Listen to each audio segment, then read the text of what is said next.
جناب لیاقت علی پاکستان ریلوے میں ملازم تھے۔ آپ نے 11 مئی 2026 کو جھنڈ ضلع اٹک کے قریب ایک مشکوک شخص کو پہچان کر روکنے کی کوشش کی۔ اس دوران دہشت گرد نے خود کش حملہ کیا جس میں آپ شہید ہو گئے۔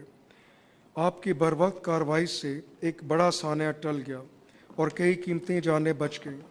آپ نے بے مثال جرأت، حب الوطنی اور فرض شناسی کا مظاہرہ کیا۔ آپ کی قربانی اور قومی خدمت ہمیشہ یاد رکھی جائیں گی۔ شجاعت کے میدان میں آپ کی غیر معمولی بہادری کے اعتراف میں صدر اسلامی جمہوریہ پاکستان نے جناب لیاقت علی شہید کو ستارہ شجاعت بعد شہادت کا اعزاز عطا کیا ہے۔ آپ کا اعزاز آپ کی والدہ محترمہ نور بی بی وصول کریں گی۔